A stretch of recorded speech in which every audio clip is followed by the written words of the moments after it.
Bonjour madame, oui, on vous entend. Bonjour. Très bien, ok. Allez, on continue ce qu'on avait fait la dernière fois. Donc la dernière fois, donc on est toujours au niveau de l'introduction. Donc et la complexité. Et donc on avait conçu 3 algorithmes différents pour un même problème. Allez, on passe rapidement à l'analyse de ces 3 algorithmes. Alors, le premier algorithme, on l'a appelé calcul fréquence 1. Alors, le principe, c'était quoi? C'était de considérer chaque élément du tableau un par un, et puis on vérifiait d'abord si parmi les éléments qui se trouvent à gauche de l'élément, est-ce que l'élément a été traité ou pas? Alors,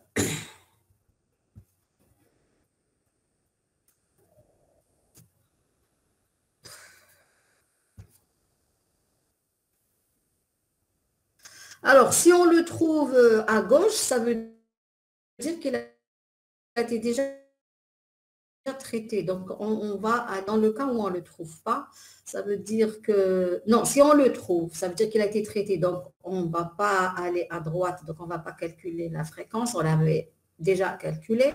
Par contre, si on ne le trouve pas à gauche, on va parcourir le reste du tableau à droite pour calculer sa fréquence.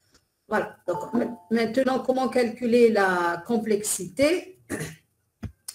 Alors, on a 3 boucles. Hein, on a une grande boucle et à l'intérieur de la boucle, on avait 2 petites boucles séquentielles. Alors, pour calculer la complexité, donc on va calculer d'abord la complexité des boucles internes. Ensuite, on va prendre en considération la grande boucle. Alors, pour ce qui est de la boucle... pour ce qui est de la première boucle séquentielle, donc on va parcourir cette boucle tant qu'on n'a pas trouvé l'élément courant. Et donc, comme c'est un tant que, donc ce n'est pas un pour parce qu'on ne sait pas si on le trouve ou pas, à ce moment-là, la complexité, elle est égale à i moins 1. Ensuite, on va, donc ça c'est la complexité du pire cas, c'est-à-dire au pire cas, on va tout parcourir, on ne trouve pas. Par contre, de l'autre côté, quand on va exécuter la deuxième boucle séquentielle, là, on va tout parcourir parce que il faut calculer la fréquence, donc ça va être n-i. Donc au total, on va avoir n-1 éléments. Et comme il faut, alors ça c'est pour une exécution, comme on a n itérations parce qu'on le fait pour tous les éléments, donc ça n au carré moins n, et donc on dit que la complexité est de l'ordre de n au carré, et on note ça O de n au carré. Voilà. Alors, pour ce qui est du deuxième algorithme. Alors, ici, on a fait une petite amélioration pour un peu accélérer le temps de calcul, parce que rappelez-vous que l'informatique, c'est ça, hein, c'est trouver des programmes qui s'exécutent rapidement et qui occupent peu de place. Alors, l'amélioration qu'on a faite, c'est que à chaque fois qu'on calcule la fréquence pour un élément, on va mettre cet élément à moins 1 pour dire qu'il a été déjà traité. Voilà. Donc, à chaque fois, quand on calcule sa complexité, à chaque fois qu'on le trouve, on met moins 1 pour dire que l'élément a été traité. Et donc, par conséquent, on n'aura plus besoin d'aller parcourir la boucle à gauche. On va considérer que la boucle qui se trouve à droite. Alors, le nombre d'éléments qui se trouvent à droite, il est égal à n-1, d'accord? Et pour prendre en considération les n itérations, on va donc sommer de 1 jusqu'à 1, ce qui nous donne n au carré moins n sur 2. Et on remarque, en fait, c'est la moitié de l'exercice de l'algorithme précédent. Cependant, l'ordre de grandeur, il est toujours de n au carré, parce qu'on prend en considération juste le degré du polynôme le plus grand. Donc, c'est toujours du même ordre, c'est de l'ordre de O de n au carré. Par contre, quand on était en un temps qui est moitié du temps requis pour l'algorithme précédent. Enfin, pour le troisième algorithme qu'on avait conçu, alors je rappelle le principe. Le principe, c'était tout simplement d'utiliser un autre vecteur qu'on avait appelé fréquence. Et on commence d'abord par mettre ce vecteur à 0. Et la taille de ce vecteur, c'est le nombre maximum qu'on peut trouver dans le tableau T. Et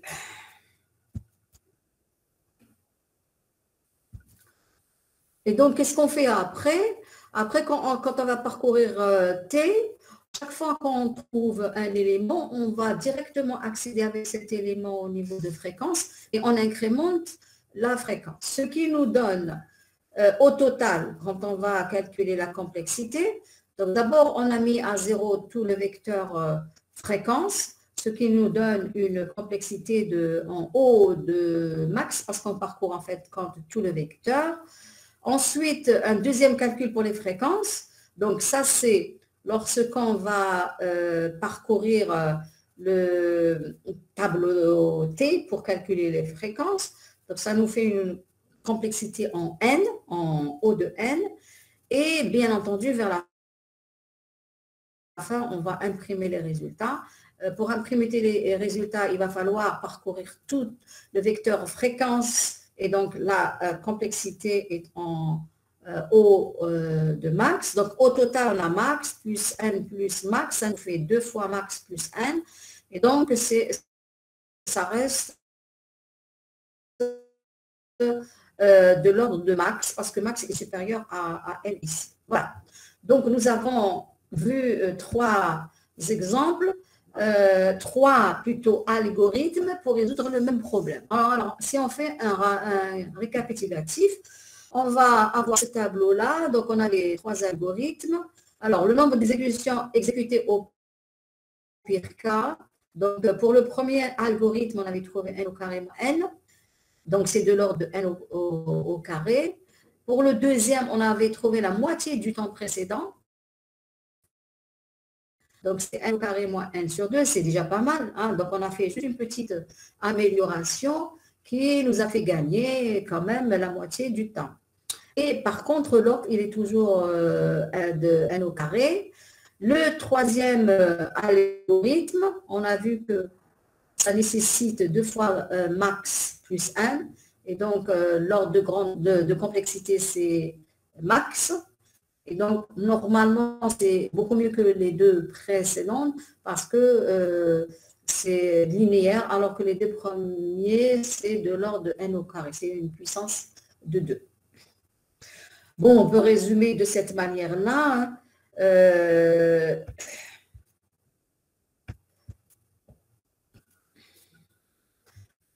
Alors, les 2 premières solutions ont une complexité de l'ordre de n au carré. Par contre, pour l'exercice, pour l'algorithme, le dernier de 3, elle est de O de max. Alors, par contre, bon, on a quand même diminué l'ordre de complexité. Cependant, on l'a fait au détriment de l'espace mémoire, parce qu'on avait pris un espace mémoire très, très grand pour pouvoir réduire en informatique. Si on utilise beaucoup de mémoire pour écrire un programme, l'autre programme va être rapide. Par contre, si on n'a pas beaucoup de mémoire et qu'il faut faire avec pour écrire l'algorithme, à ce moment-là, on va passer plus de temps pour l'exécution de l'algorithme. Bien, alors ça, c'est ce qu'on avait fait la dernière fois. Alors, Aujourd'hui, on va passer à autre chose, à d'autres notions. On va d'abord définir certaines notions qui sont très, très importantes parce que je fais rappeler que ce cours ne focalise pas uniquement sur le calcul de la complexité d'un algorithme, mais ça va aller au-delà. On va beaucoup plus s'intéresser à la complexité des problèmes et vous montrer justement les limites de l'informatique actuelle. Si maintenant il y a l'intelligence artificielle, c'est parce qu'au niveau informatique, ça stagne, on ne peut pas beaucoup évoluer. Et c'est le but de ce cours-là. Dans ce cours, on va vous montrer que si on veut traiter un problème avec l'informatique classique, ben, on va être confronté à de sérieux problèmes. Voilà, donc pour cela, puisque je parle de complexité de problèmes, je vais donc donner certains concepts ou notions.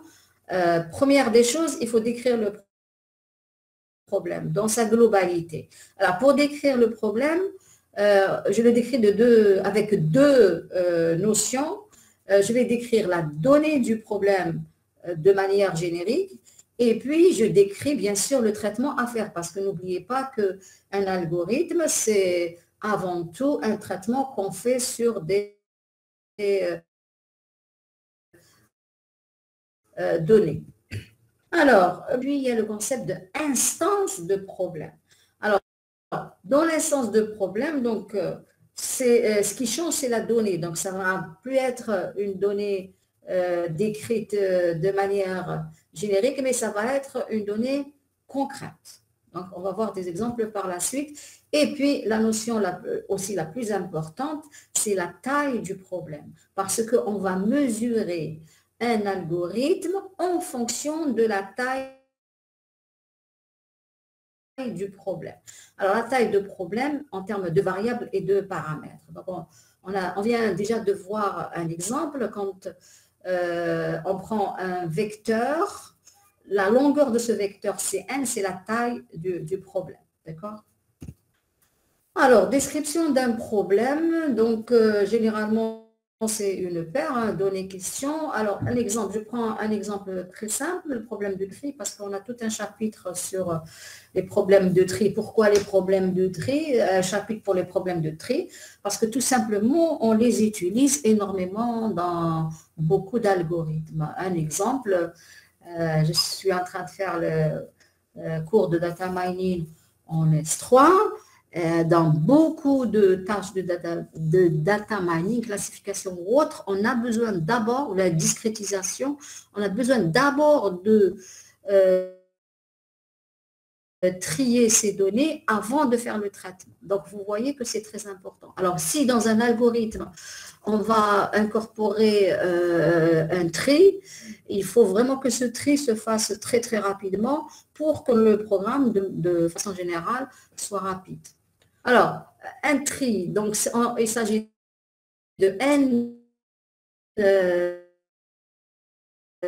pour ces entités n, et il s'agit de les trier. Donc ici, si on prend des entiers, on va les trier par ordre croissant.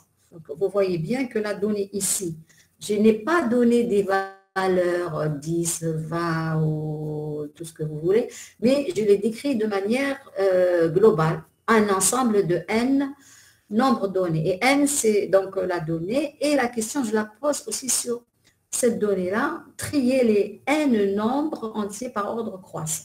Donc ça, c'est la description du problème de tri.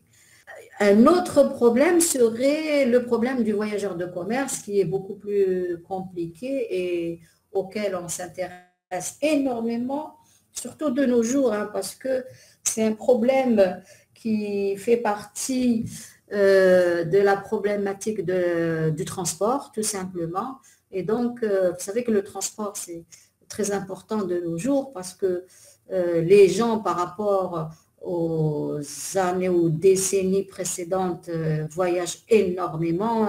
Les étudiants qui partent d'un pays à un autre, les commerçants qui commercent et qui trimballent leurs marchandises d'un pays à un autre. En plus, On a des moyens de transport qui sont très, très modernes, l'avion, la voiture, les moyens navals, etc. Donc, vous voyez que maintenant, le problème de transport, c'est vraiment une problématique qu'il faut prendre en considération. Pourquoi? Parce que tout simplement, on veut que ce transport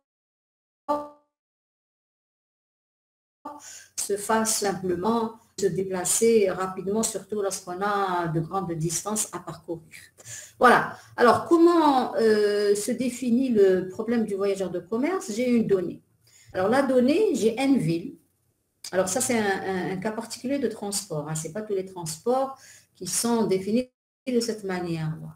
Alors, j'ai un ensemble de N villes et j'ai des distances entre les villes. Hein. Et donc, et puis la question qui se pose ici dans ce cas, c'est on aimerait savoir s'il existe un chemin qui englobe toutes les villes, mais une et une seule fois, de telle manière à ce que la somme des distances soit inférieure ou égale à K. Donc ici, j'ai le K, c'est une contrainte. Hein, quand je pose cette condition, ça veut dire que j'ai une contrainte sur ce problème-là. Et c'est ça qui fait la complexité de ce problème. On le verra plus tard, vers le dernier chapitre. Et donc, ici, j'ai la donnée. Alors, vous remarquez que j'ai deux variables. Normalement, j'ai N villes, mais j'ai aussi des distances, donc l'ensemble des distances qui relient les villes. Donc, ici, j'ai deux paramètres. Alors, si on veut aller dans le détail de la taille ici, elle est constituée de deux paramètres, le nombre de villes et les distances qui séparent les villes. Alors, donc, il y avait la description du problème, mais là, c'est une instance de problème, c'est-à-dire que c'est une donnée qui est concrète. Alors, si je prends l'exemple du tri, une donnée concrète, ça pourrait être ces 5 nombres entiers, 6, 19, 1, 48, 21.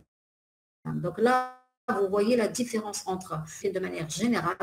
Par contre, une instance, c'est quelque chose de concret.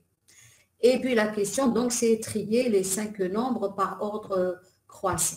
Alors, si je vais considérer le problème du voyageur de commerce, je vais avoir comme instance cet exemple-là. Donc, c'est juste un exemple.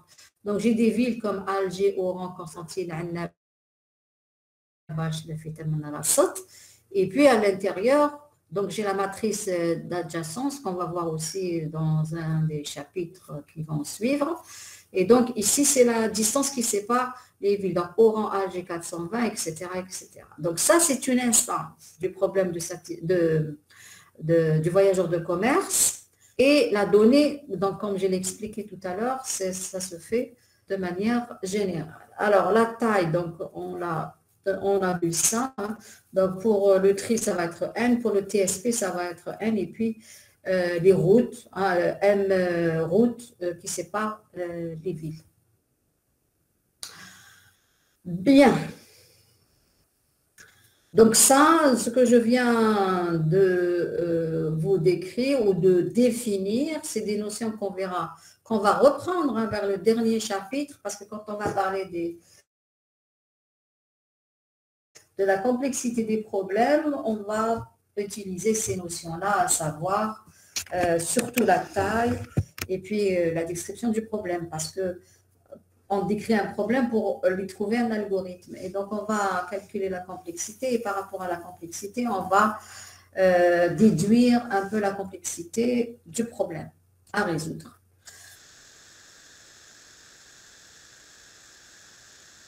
Alors, passons maintenant rapidement ici aussi, je donne des exemples. Donc, voilà. Alors, évaluer l'efficacité d'un algorithme. indépendamment de l'environnement de travail. Donc ça c'est un algorithme qu'on écrit. Donc on va évaluer l'efficacité d'un algorithme et on va aussi le comparer à un autre. C'est ce qu'on a vu tout à l'heure au premier, c'est pour ça que j'ai commencé par vous donner des exemples. Donc on avait conçu des algorithmes, on a évalué leur efficacité en mesurant leur complexité tout simplement, et puis on a fait une comparaison entre les différents algorithmes. C'est très important parce qu'on cherche toujours, quand on est informaticien, et quand on écrit des programmes, on cherche toujours un bon algorithme, c'est-à-dire un algorithme qui s'exécute rapidement. Donc, on peut, la démarche est la suivante, c'est essayer de concevoir une première version et puis à chaque fois on améliore jusqu'à trouver un algorithme qui soit très rapide et qui s'exécute et qui occupe peu de place. Alors, compter le nombre. Alors, comment on calcule cette complexité? Généralement, bon, il y a plusieurs façons, mais avec l'entraînement, on va plus faire attention à ces opérations élémentaires qu'il faut compter. Donc, qu'est-ce qu'on peut avoir comme opérations élémentaires? Des affectations, des comparaisons, opérations arithmétiques. Donc, tout ce qu'on trouve comme instruction dans un algorithme. Et puis, on tient compte, bien sûr, de la taille du problème. Et ce qu'on va compter, ça va être en fonction de la taille que je viens justement de définir. Alors, complexité et la complexité théorique, c'est permet de mesurer l'efficacité d'un algorithme avant de le programmer. Et ça, c'est très, très important. Alors, il existe plusieurs algorithmes pour résoudre le même problème. Comment déterminer lequel est le plus efficace? Alors, il y a l'approche expérimentale. Ça veut dire qu'on va d'emblée, sans calculer la complexité théorique, on va tout simplement le programmer et puis l'exécuter. Donc, on a un temps d'exécution. Donc, ça, c'est ce qu'on appelle l'approche expérimentale ou la complexité expérimentale. Mais nous, on s'intéresse beaucoup, enfin nous, les informaticiens, les bons informaticiens, s'intéressent beaucoup plus à l'approche théorique parce qu'il y a des tas de choses qu'on peut comprendre avant de lancer la programmation et l'exécution de l'algorithme. Alors, la complexité théorique consiste à déterminer mathématiquement la quantité de ressources nécessaires à l'exécution des algorithmes. Oui. Madame. Oui, je vous entends. Madame, l'image est bloquée. L'image est bloquée. Vous êtes à quel? Vous êtes au 17? 17, madame. Oui. 17, d'accord, désolé.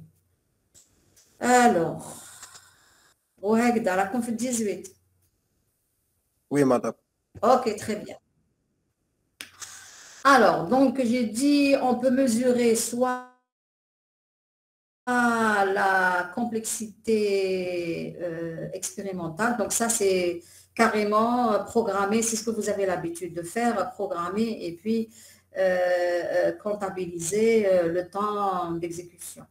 Par contre, la meilleure approche, comme je viens de le dire, c'est l'approche théorique. Tout simplement parce que quand on fait quand on adopte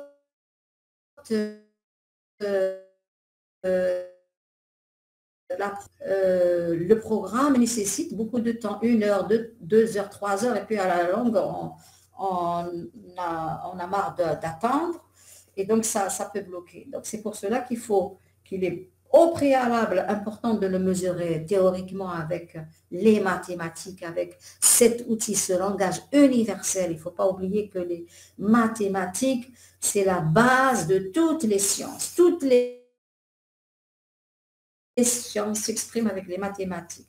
Moi, dans mes cours, j'utilise beaucoup les maths parce que c'est ça l'informatique. Je peux pas... Bon, il y en a beaucoup qui surfent sur l'informatique, programme, etc. Mais ils ne vont pas au fond des choses. Ils ne font pas avec rigueur.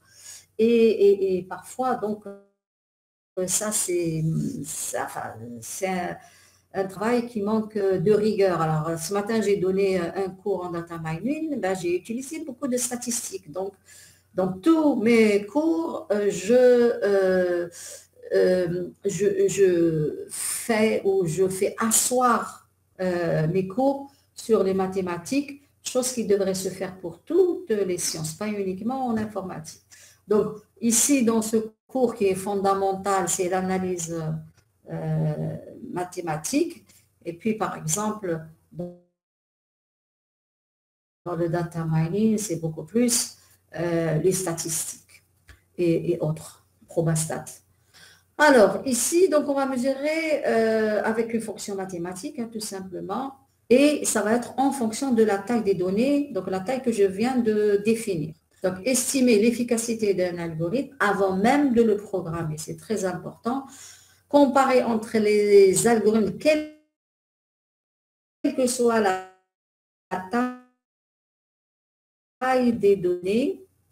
Alors, en plus de la complexité théorique et temporelle, il y a plutôt empirique, il y a la complexité temporelle et la complexité spatiale. Donc, vous savez très bien qu'en informatique, il y a ces deux critères qu'il ne faut jamais occulter.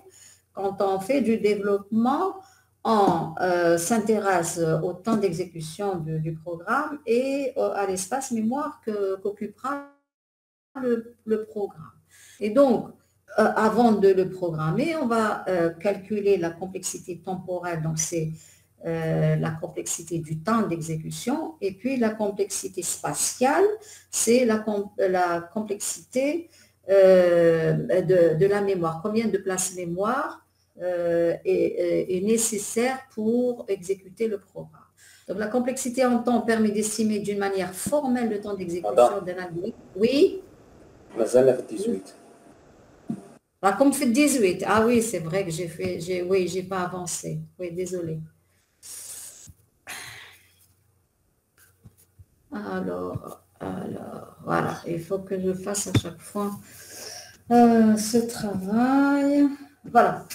Et donc, un algorithme qui s'exécute en un temps égal à G de N, ça c'est la théorie, la définition de la complexité, a une complexité temporelle qui s'exprime en O de F de N s'il existe une constante C telle que G de N est inférieur à C, c'est une constante multipliée par F de N. Alors, un exemple tout bête, j'ai un algorithme A1 qui s'exécute en 5 fois n au carré, par exemple, donc pour une taille égale à n.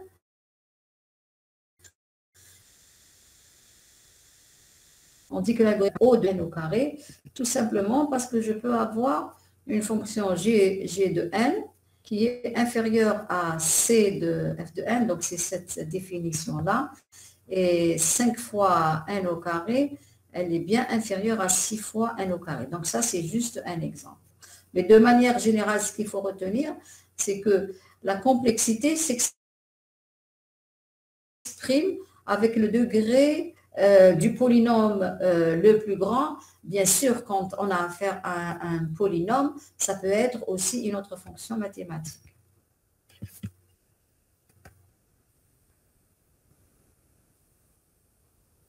Alors, voici, ça peut vraiment vous aider beaucoup dans le calcul de la complexité. Alors, supposez que vous avez calculé le nombre d'opérations de votre algorithme et que vous avez trouvé cette fonction-là, 2 fois n au carré plus, plutôt n au cube, plus n au carré, plus 6 fois n, plus 1. Alors, quelle va être la complexité de cette fonction-là? Ah, je viens de le dire, on va prendre le degré du polynôme le plus grand. Donc, ça va nous donner, voilà, la complexité, c'est O de n au carré. D'accord? Si on a par contre n log n plus 22, alors à ce moment-là, c'est le log qui va l'emporter. Alors, qui c'est qui peut me dire pourquoi c'est n log n et non pas n?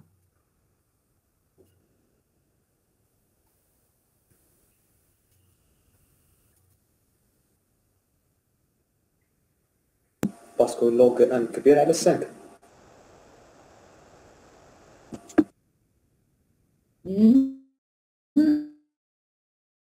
Non, c'est bon.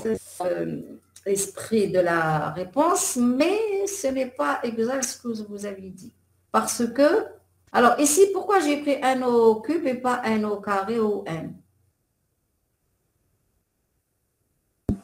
الماكس.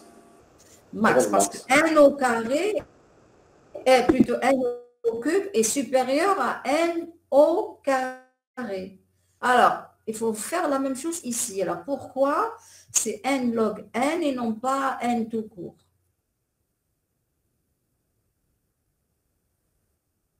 Lorsque les fonctions infinies, Parce que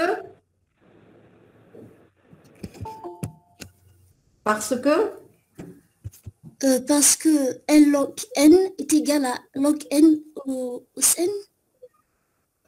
Parce que n log n est plus grand que n tout simplement. Parce qu'on prend le plus grand, comme pour le polynôme, comme tout à l'heure. Vous avez compris?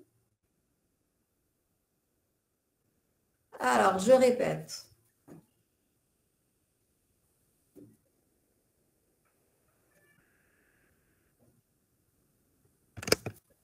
Oh. Alors, ici, on a bien pris le plus grand, n au cube. Eh bien, ici, on va prendre le plus grand, mais on ne va pas tenir compte des constantes. Tout à l'heure, quand vous m'avez parlé de 5, c'est terminé maintenant. Hein. On ne tient plus compte des constantes. On tient compte uniquement des fonctions mathématiques. N au cube, n au carré, n. Alors, ici, c'est n log n et non pas n, parce que n, on lui multiplie quelque chose de positif, donc c'est n log n. Alors, maintenant, si je dois considérer ça, alors j'ai 800 n à la puissance 10, moins 5 n à la puissance 5, plus 12 n à la puissance 4, plus 2 à la puissance n divisé par 1000. Alors, qui peut me dire quelle est la complexité de cette fonction-là?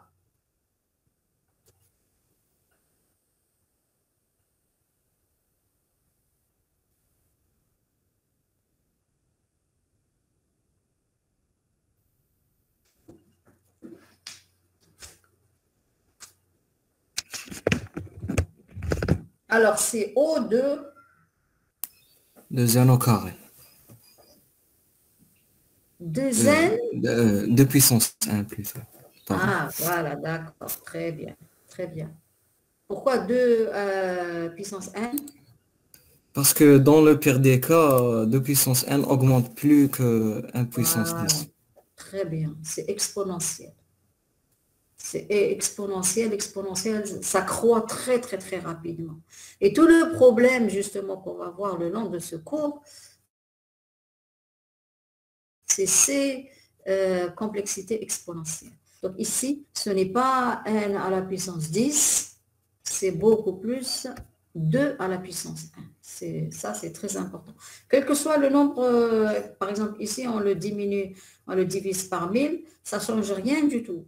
Parce qu'il faut regarder la variable 2 puissance 1. Très bien. Alors, spatial, c'est la même chose. Hein. On calcule de la même manière.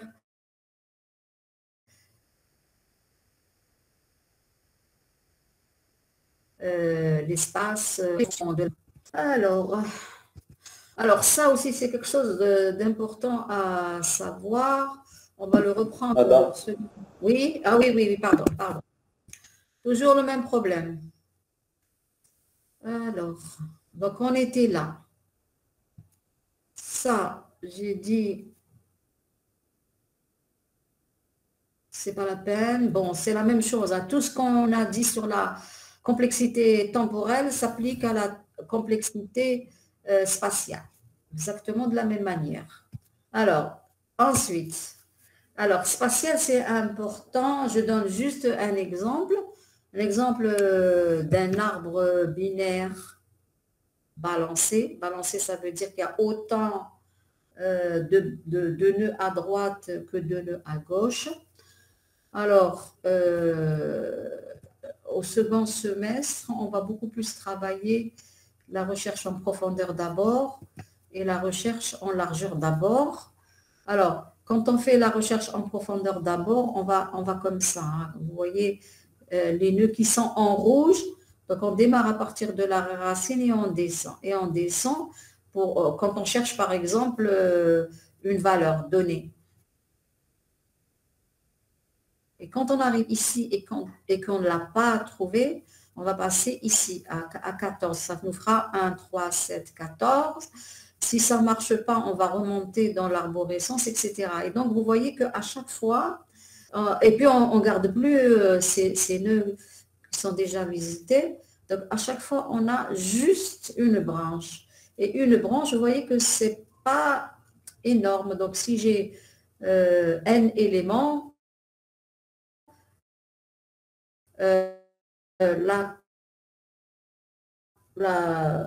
ça c'est log de n. Alors on va revoir ça par la suite. Par contre, si on fait une recherche dite, alors cette recherche en profondeur d'abord, elle est aussi appelée recherche verticale, parce qu'on va de manière verticale dans l'arbre. Mais on peut aussi aller de manière horizontale et on parle de recherche en largeur d'abord.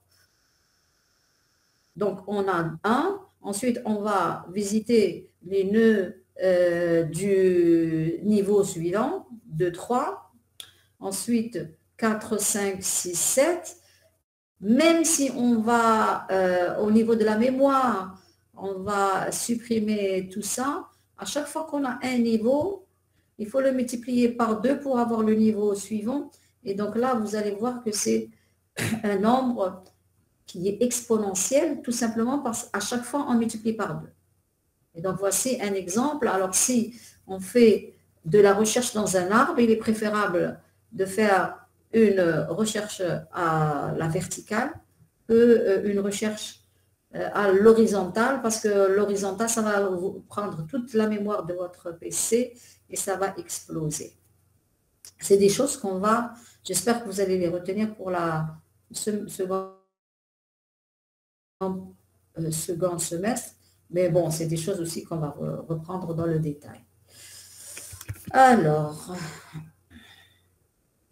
complexité empirique, j'en ai déjà parlé, hein, c'est mesure le temps ou l'espace réel qu'il faut pour exécuter un algorithme. Alors, oui, alors ça, c'est des choses que j'ai déjà dites.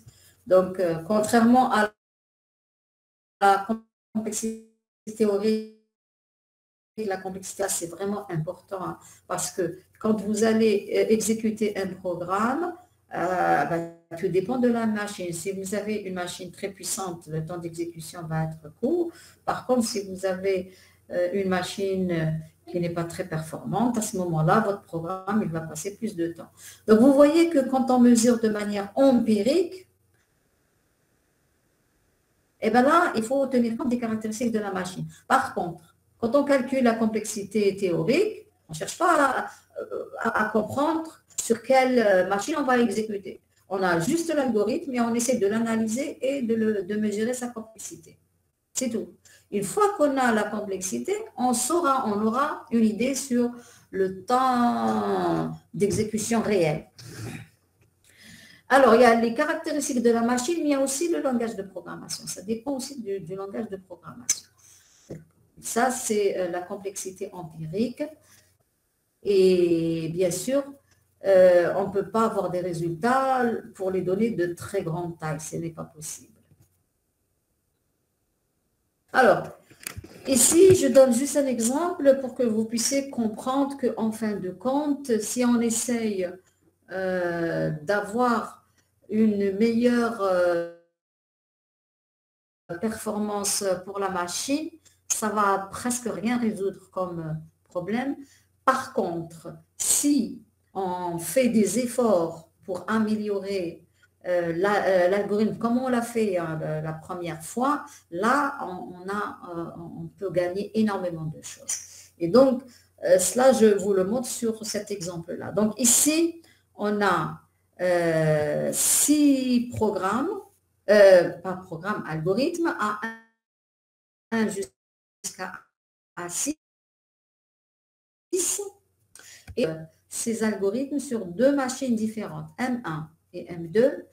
Et on suppose que M2 est 10 fois plus rapide que M1 pour voir si on va gagner du temps d'exécution ou pas. Bon, dans votre tête, c'est clair, vous allez gagner du temps. Ben, ce n'est pas toujours vrai parce que pour certains algorithmes qui ont des complexités un peu grandes, ça ne va pas être le cas. Alors, ça c'est une donnée et ce qui est en rouge ici, c'est un calcul que j'ai fait et que je vais vous montrer justement.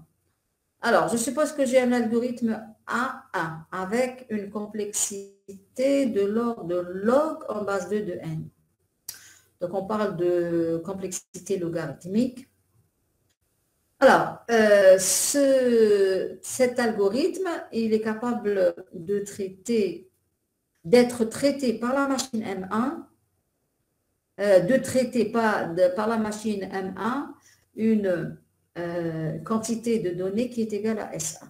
Voilà, c'est comme ça qu'il faut lire donc, ce tableau. Donc, j'ai A1. M1 est capable d'exécuter S1 données, S1 unité de données. A2, c'est une complexité, c'est un algorithme avec une complexité racinaire, donc de l'ordre de racine carrée de n. Excusez-moi une seconde.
Bien, donc ensuite on a A3. Alors on a A3. Oui, c'est bon. Avec une complexité linéaire. Ensuite, on a A4 avec une complexité quadratique. N au carré, généralement, est qualifié de cette manière-là, hein, quadratique. Ensuite, n au carré polynomial cubique. Et puis, la dernière, c'est exponentielle. On l'a vu tout à l'heure. Alors, si on a S1, S2 respectivement, les tailles que peut exécuter M1, on va essayer que peut traiter M au carré. En supposant que pas M au carré, M2, la machine M2 est 10 fois plus rapide que M1. Donc, on va tout simplement faire un calcul très, très simple, mais il faut bien comprendre comment on le fait. Alors, là j'ai bien rédigé pour que vous puissiez bien comprendre comment on fait ce calcul. Alors, si l'on prend l'exemple de l'algorithme A1, donc on a vu que S1 est calculé par M1 en un temps égal à log en base 2 de S1. C'est ça qu'il faut comprendre. C'est-à-dire que quand je parle de complexité temporelle, hein, ça c'est le temps. On a bien vu que c'est le temps temporel. D'accord? Et donc, si j'ai S1 comme donnée, ça va être, il faut remplacer n par S1. S1, ça peut être 10, ça peut être 100, ça peut être tout ce que vous voulez. Et donc, si on veut estimer le temps, on va tout simplement remplacer le n qui est général par cette taille qui est concrète. Voilà, alors c'est ce que je fais ici. Donc, le temps pour exécuter S1 par la machine M1, c'est log en base 2 de S1. Mais comme la machine M2 est 10 fois plus rapide que M1, ça veut dire que pendant le même temps, cette machine M2, elle va traiter X, parce qu'on ne connaît pas encore cette taille-là. En un temps, par contre, on connaît le temps, c'est le même. Ça va être le temps qui va être exécuté par M1 divisé par 10, parce qu'elle est 10 fois plus rapide. Et donc, on va voir le temps, hein, le temps que passe M1 pour exécuter S1. Ça, c'est le même temps parce que c'est 10 fois plus rapide. C'est le temps que va prendre M2 pour exécuter X. C'est X qu'on cherche. Et donc, quand on résout cette équation, on va trouver X égale S1 à la puissance 10. Et donc là, vous remarquez que c'est énorme. Ça veut dire que lorsque la complexité est logarithmique, et si on va exécuter le même problème sur une machine beaucoup plus performante qu'une autre, là, on va pouvoir exécuter une taille énorme par rapport à la taille que peut exécuter M1. S1 à la puissance 10, c'est très grand. Donc, si j'ai par exemple S1, rien que S1 égale à 10, ça va me donner 10 à la puissance 10, ça va être...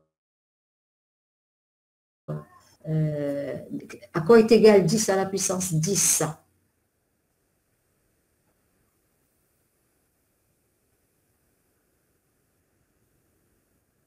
Est-ce que quelqu'un peut me répondre? 10 à la puissance 10.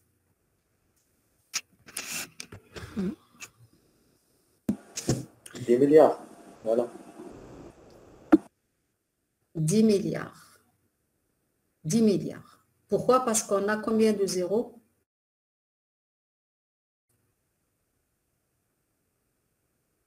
10 zéros. 10. Voilà, c'est ça qu'il fallait me dire.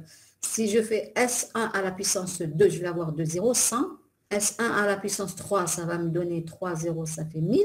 Et quand je fais S1 à la puissance 10, 10 à la puissance 10, ça va me donner 1 avec 10 zéros, ce qui donne 10 milliards. Très bien. Donc, vous voyez que 10 par rapport à 10 milliards, il n'y a pas photo, il n'y a pas de comparaison. Et donc, quand la complexité est logarithmique, c'est magnifique. On peut, là, on peut utiliser, si on utilise plutôt des machines plus performantes, on va énormément gagner. Maintenant, on va faire exactement la même chose pour racine carrée de n, pour n, etc. Et le résultat, c'est celui-là. Si je prends l'exemple de A4, A4, c'est x au carré. Et donc, j'ai une taille S4 qui est égale à, alors S4 au carré, c'est le temps, hein, c'est le temps, parce que la complexité temporelle, elle est de l'ordre de x, de n au carré. Voilà. J'ai A4, qui a une complexité temporelle de n au carré. Alors, n, rappelez-vous, c'est la taille. Et la complexité temporelle, c'est le temps. Et donc, si j'ai S4 qui s'exécute sur M1, le temps, ça va être S4 au carré. D'accord? Donc, je fais le même raisonnement que tout à l'heure. Et je vais avoir donc, S4 au carré qui est égal à X qui va être exécuté par M2 au carré aussi, divisé PC, par 10. has got J'obtiens une problem. I will just try to fix it. autre I will ask for professional. So I'm équation going to send you fois 3,16 on the fois chat S4. box, okay? Donc, The vous voyez words que là, that you have bon, to use je to complete peux, the à la passage. limite, Okay? exécuter une So, taille qui est 3 fois plus just- que la taille sorry. Here qui is sera exécutée par the M1. text 3 fois plus, c'est bon, mais that I c'est pas wanted bon. you Et to, donc, quand on fait ces calculs to pour tous ces complete. cas-là, qu'est-ce qu'on And in remarque? the chat On box, remarque que I'm c'est going très to bien send pour log the en words. base 2 de L. Pour racine carrée aussi, on va beaucoup gagner, on gagne 100 fois plus. C'est pas mal. Quand c'est linéaire, c'est normal, 10 fois plus. Hein? C'est 10 fois plus rapide. Par contre, ça va décroître quand on a une complexité qui augmente en n. C'est-à-dire ici, si j'ai n au carré, ça va me faire gagner 3 fois plus. Si j'ai n au cube, ça va me faire gagner 2 fois plus. Et le drame, c'est lorsque c'est exponentiel. Alors, quand c'est as I exponentiel, said, the text is here. The words are in ce que the je vais chat gagner, box. c'est plus Anyone 3,3. C'est très peu. see Ça veut the dire que words si j'ai here. 10 ici, You have end up, M2 va me save, traiter apps, tones, 13. posts, Si screenshots, j'ai par check-in, exemple share, 103, hurtful, j'aurai brag, 100. suck, impersonating, Ici, si j'ai S6 égale à 100, content, là, j'aurai revealing, 103. Donc, vous fun, voyez que c'est vraiment, c'est updates, epsilon. foolproof, Surtout abilities, lorsque la and taille ici est grande. masks. You Moralité just de la take même these words chose. and put them into the right blank. Avoir une Now, I don't know if machine the plus text is performante okay pour for you. You can read exécuter it. Or would des like me programmes, to zoom c'est it très a little bien. bit? What do you think? Mais là, Is it okay? Yes, it's carré fine. de Fine. linéaire. Yes, it's okay, miss. Peut-être ça We va can jusqu'à read. quadratique, mais Good. après, So surtout quand c'est read your text exponentiel, and ça sert complete. à I will come back to absolument you in rien few de changer de machine ou d'avoir une machine beaucoup plus performante. Ça, il faut bien le comprendre. On va essayer d'aller chez vous. En fait, je vais vous donner le lien de modèle, là où vous allez trouver justement ce cours pour essayer de réviser tous ces cours. Alors, donc ça, c'est les calculs qu'on a fait. Ensuite, voilà, alors ça aussi, c'est des choses qu'il faut connaître par cœur. Je sais que vous avez fait ça dans votre tronc commun, hein, analyse mathématique, mais on ne vous a pas très très bien expliqué l'utilité, disons, de ces fonctions. Alors, regardez ce qui se passe.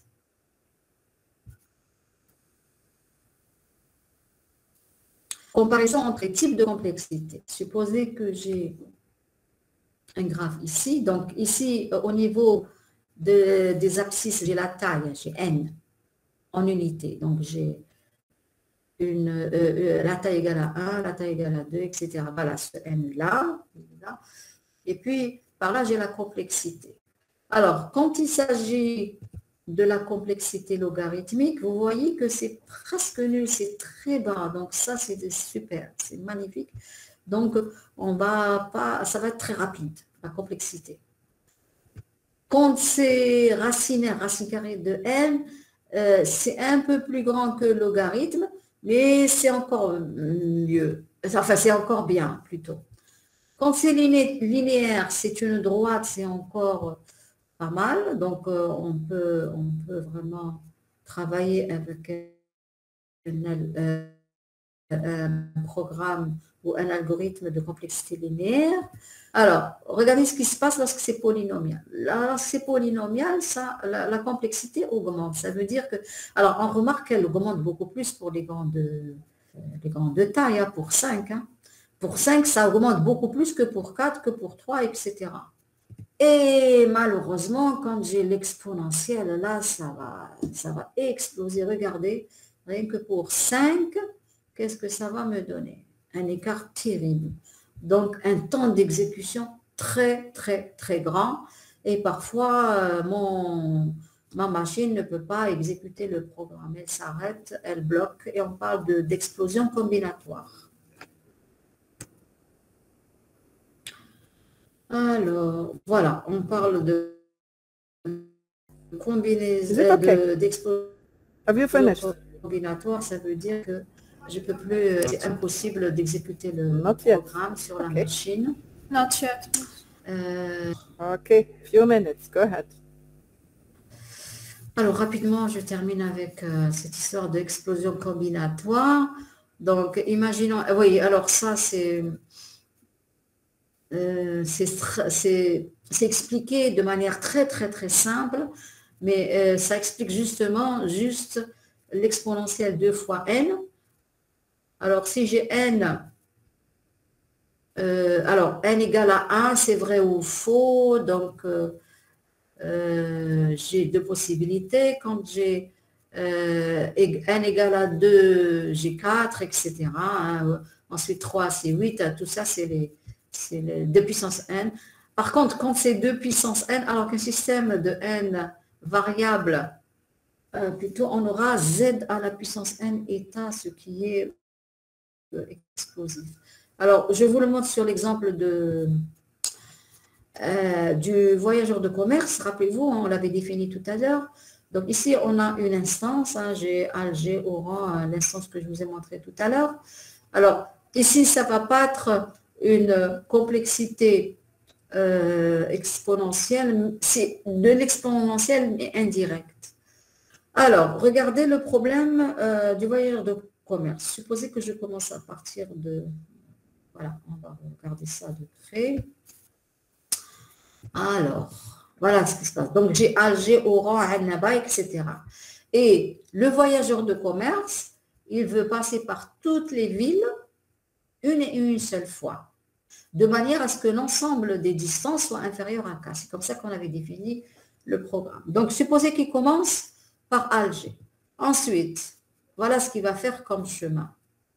Et ça va répondre à sa problématique. Donc, il va faire Oran, parce que tout simplement, Oran est beaucoup plus proche que Annaba. Ensuite, il va faire Béchar, Tindouf, etc.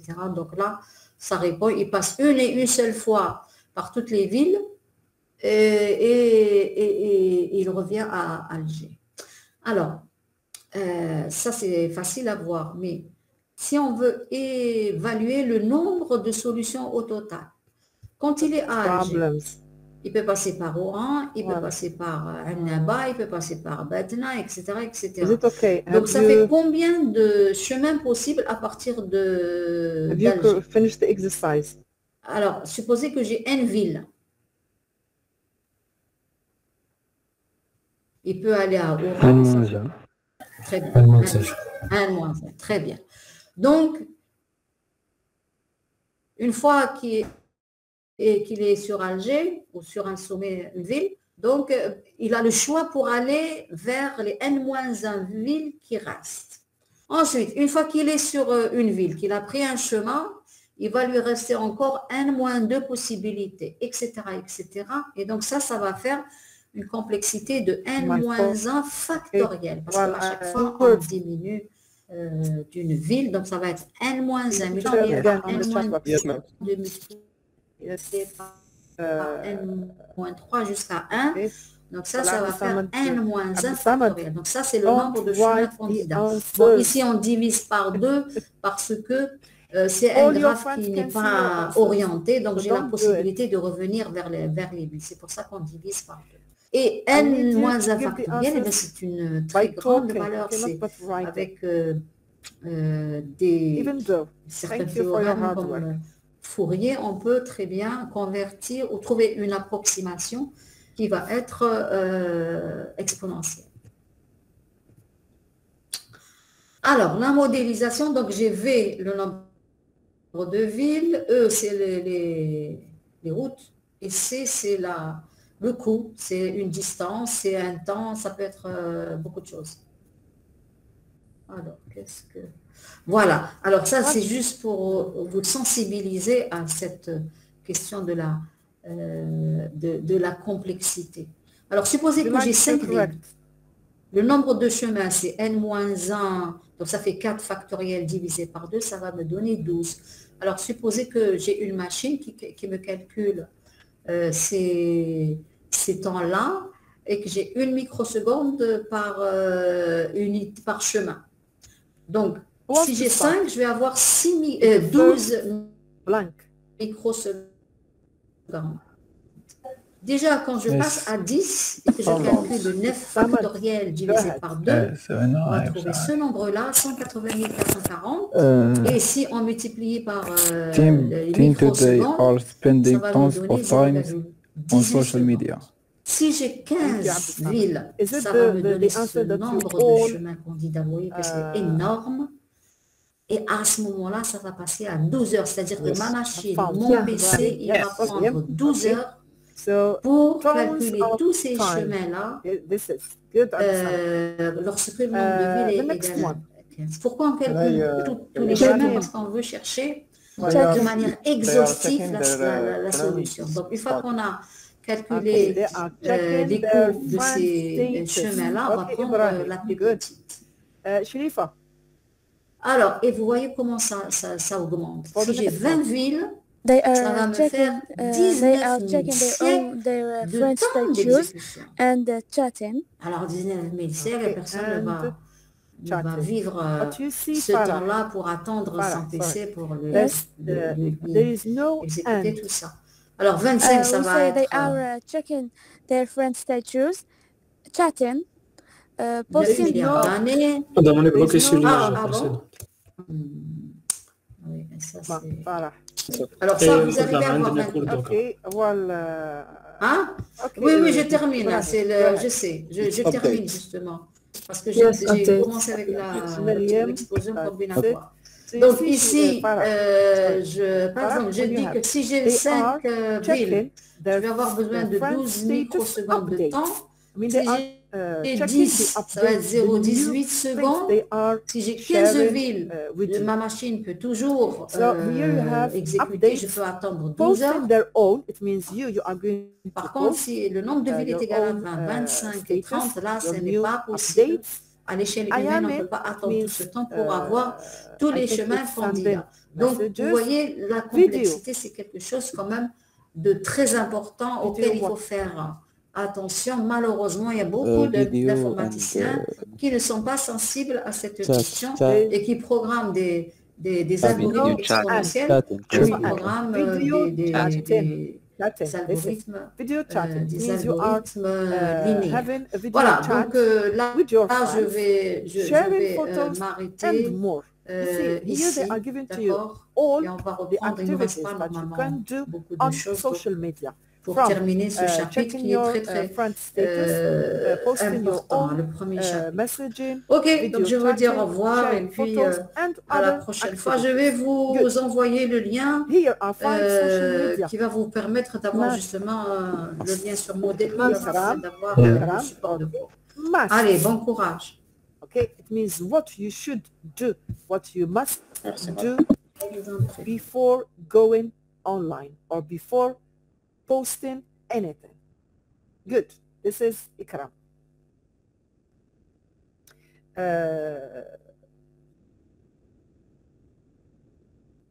First, what is it?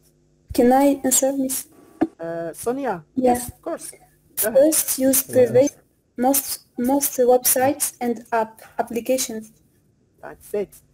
First, use privacy settings. Thank you, Sonia. Use privacy settings. Most websites and apps, which means applications, allow you to control who sees. Sees what? Your posts. Your posts. This is. The next. Who wants to try? Salah. Try for the next one. Salah. Which one? The 8th one? The 8th one, yes. Read from the post 8th one. And give the answer. Yeah. Okay. But start to read from locations. It's a good idea.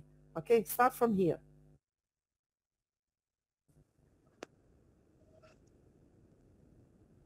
Okay. It's a good idea to limit it to people you know.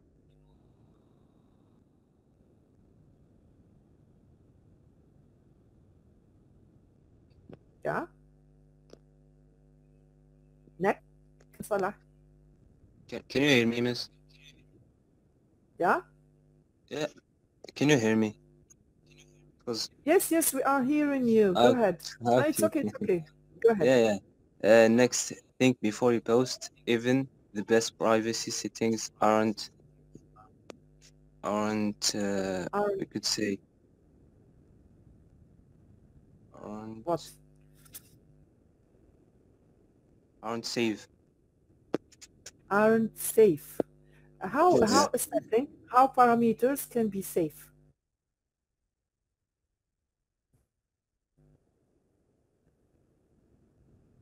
You are safe from that, but what setting? They It's okay, are Salah, okay. Like what? Because they are like, I don't know. Okay, no problem. You have tried. Always welcome to try. Okay, you don't have to get I'll say this, the right answer to talk and try. Even if you don't have try, and we are going to see if it is right or wrong. Now it's okay. You gave the answer. It's not the right one, but you are going to see with others, and you are going to understand. Mrs., can we use full proof? Aren't full proof? Ask your friend if it is okay or not. I think okay? It's the right word here.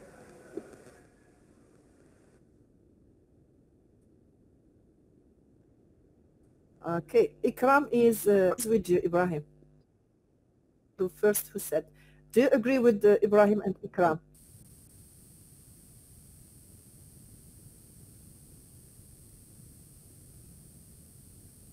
You know, does it mean foolproof? It means that something is not that perfect, or like it has. That's it. This is reliable or correct. Infallible. Yes. Reliable. This is. I mean, infallible, I said. Yes. The opposite. This is. Yes. Now here with the best. Thank you, Mohammed. With the best viruses, you can always get problems. Okay, so foolproof Salah. And for the others, friends can tag, copy, take what? Screenshot. This is a screenshot. Forward and share. And share. Yes. And share your posts or what you post. That says, and share what you post. And Muhammad. Yes. And sorry, miss, I got distracted. Distracted by what? Let's not talk about that. Okay. And you never know what things will end up. That's it. Yes. This is. And you never know where things will end up. It means how they are going to finish, in a good or in a bad way. Okay?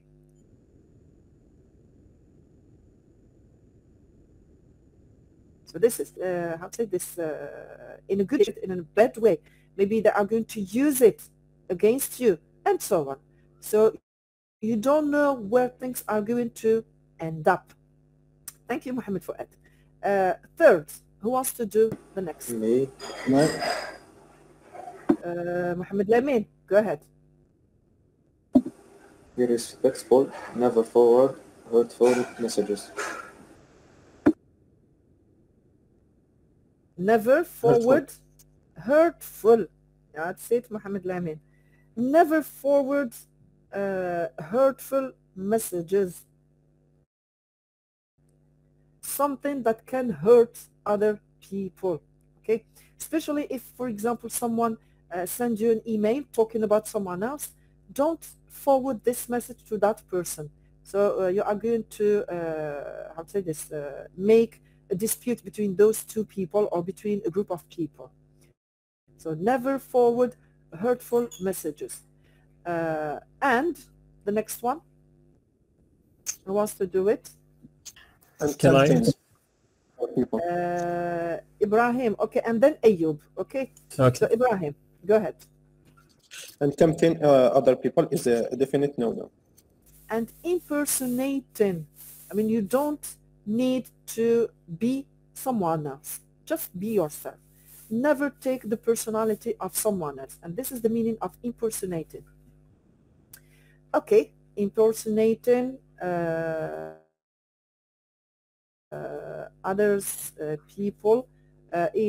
people is a definite no-no. Fourth, the next one. be careful about revealing your location. Good.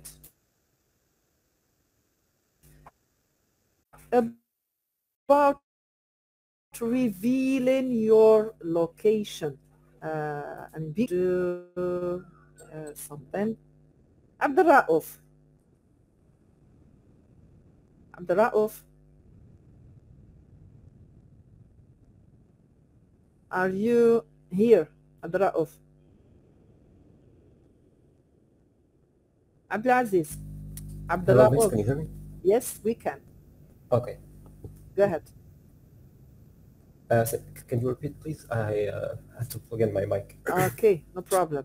After 16, what is the answer? 17, what is it?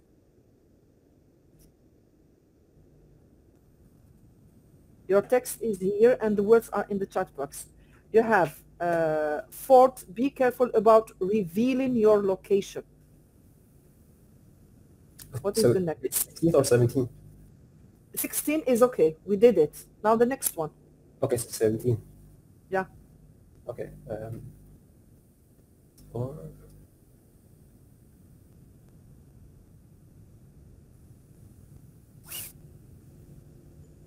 Or share.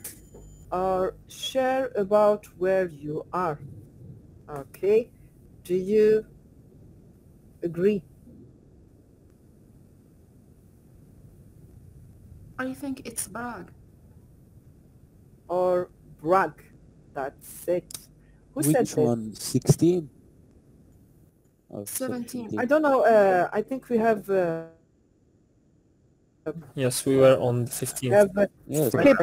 we skipped a word. Yeah, we skipped a word 15. Okay. Be careful about revealing your location, although it might be tempting. Sammy, this is tempting. Tempting to use location. What? Updates. Abilities. Abilities. Ayub, this is, and Muhammad. Abilities. To connect with friends, or I think one of your friends, she gave the 17, the answer, brag, okay, about where you are. Okay. The next one.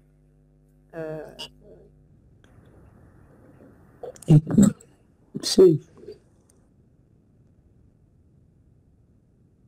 It's not always a safe move yet. This is. Now just give me 1 minute. Hakim. Yes, miss. Okay. Hakim is here. I have two Hakim. Yeah, because there is here Hakim Ziyani. I don't know if it is you or not. It's not me. No, it's not me. It's not you. You are Abdul Hakim, I think. Yeah. Okay. Here, Hakim Ziyani. Are you here?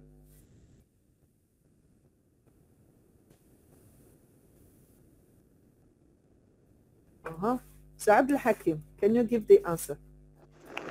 18 or 19. It's not a safe move. It's okay. The next one, 19. Finally, social media can be fun. Social media can be fun.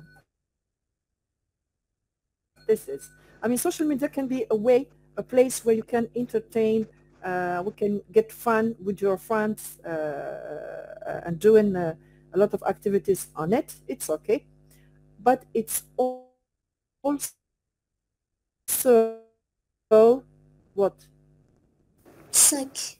Real-time suck. That's it. And Suck. Yes. a real-time suck. You know, does it mean suck? It means it takes all your time. It sucks all your time. And you are going to be left without time, okay, if you can say this. I mean, for other activities. Okay. I don't know if you would like me to write the Yes. answers for you. Yes, yes, yes, yes. The last one, is there a comma or is it's like that? It's also real-time suck hours. No, it's real-time suck. The full stop, and then it starts with hours and the hours. tradition. Okay. There is a full stop that I didn't put. That's fine. Okay. Now, would you like me to write? No. No, no need. Don't. Okay. Now, the last exercise that I'm going to ask you to do at home, go back to your first text, okay, and pick up, okay, all the compound words. Do you know what is a compound word?